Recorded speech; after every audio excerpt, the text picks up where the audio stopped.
Example of building redox tables. Well, I'll try and make it quick. So going through building redox tables, what our goal is to make a table that we can read, like the reduction half reactions that we, this table that we get from data booklets, or you can find it on the internet. I'm using the one from the Alberta curriculum, but they all look the same for reduction half reactions. And once you have your table, then you can read it in the same way. Your strongest OAs are on the top left, and as you go down the table, they get weaker. So your weakest OA is on the bottom left. For reduction or RAs, so reducing agents, your strongest reducing agent is on the bottom right, and then as you go up the table, it gets weaker. So your weakest reducing agent is on the top right. Now, the other part of this table that we want to be able to read is if once you have a table, then you can sort it and understand if you have a spontaneous or a non-spontaneous reaction. So a spontaneous reaction means your OA is higher on the table than the RA. And a non-spontaneous reaction means your OA is lower on the table than your RA. So for example, if I took iron 3 positive and I reacted it with copper solid, iron 3 positive is on the left-hand side, so this is an OA. Copper solid is on the right-hand side, and it is an RA. So your OA is higher on the table than your RA. This would be a spontaneous reaction if you were to mix this ion with this metal. Now, if we took the same ion but reacted it with gold, which is an RA because it's on the right-hand side, then your RA is higher than your OA. And if your RA is higher on the table than your OA, you have a non-spontaneous reaction, meaning if you put the iron ion with gold metal, and nothing would happen. It's not going to react. So that is our goal. If you have a list of reactions based on your observations, you want to be able to make a reduction half reaction table where your OAs are on the left and your RAs are on the right-hand side. Now, I'll include electrons, but if the electron part is confusing, just worry about the placement of your OAs and your RAs, and you will be able to still make the table and answer the question. So with this one, it is asking us to order your oxidizing agents from strongest to weakest. So we do know that we're making the table. Now this one does tell us that we have some hypothetical metals and metallic ions, but even if they were real, we would still do this the same way. So taking a look at what's happening here, just having that reminder, if you're an oxidizing agent, that means you're undergoing reduction, and reduction involves gain of electrons. If you're a reducing agent, you're undergoing oxidation, and oxidation involves loss of electrons. So when we're looking at what's reacting, looking at this first ion, you have a positive 3. Positive charges like to attract negative charges. So that wants to gain electrons. So this would be an oxidizing agent. So all of these positive charges, these are all our OAs.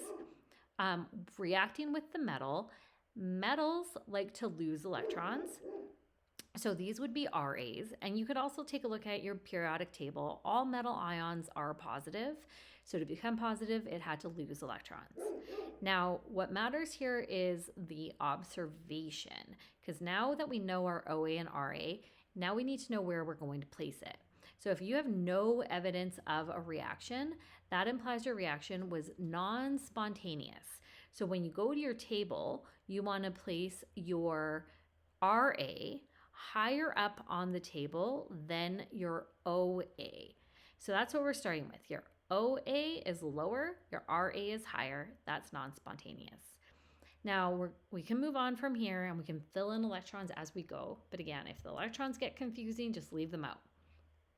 So this next one, in reaction 2, you have, again, your OA, because it's a positive charge, it would want to attract electrons, and you have your RA. If there's evidence of a reaction, that means your reaction is spontaneous.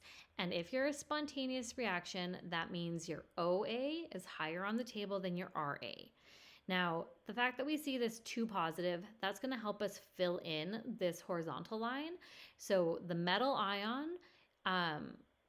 would be X2 positive, and it would need to gain 2 electrons to make X solid.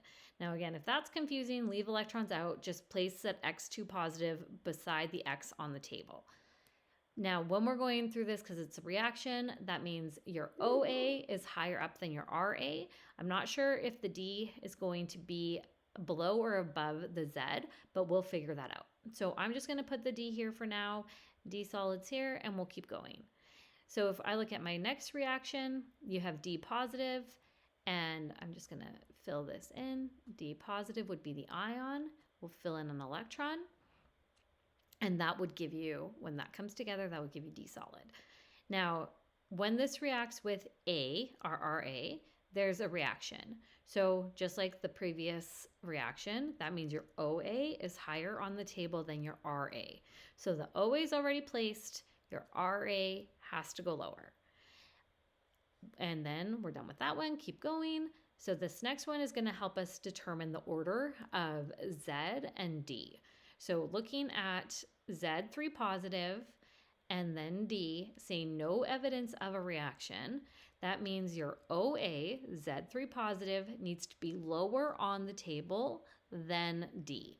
So with my table here, I have my Z higher up, so I'm just going to have to bring that and put it lower down. So Z3 positive will go here, it will gain 3 electrons, and that would make Z solid. And then we also had that A still there. I just needed to move it. And then I go to my very last reaction. And in this reaction, sorry, my dog's barking. Someone's walking by.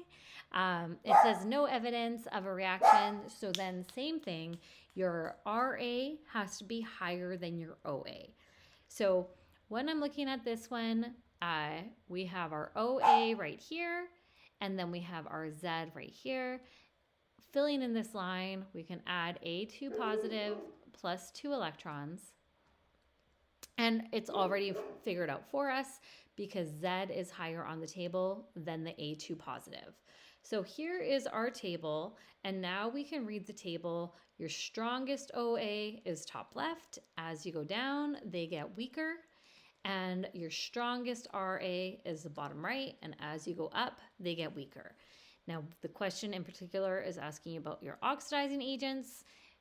This one is saying from strongest to weakest. So your strongest one is X2 positive, then it's D2 positive, Z3 positive, and then your weakest one is A2 positive. So it looks like the answer to this particular question, I believe, is going to be B. So I hope that helped. Let me know if you would like another example or if there's any other specific part of any part of chemistry that you would like me to go over. I can put up an example. Thanks for watching. Bye.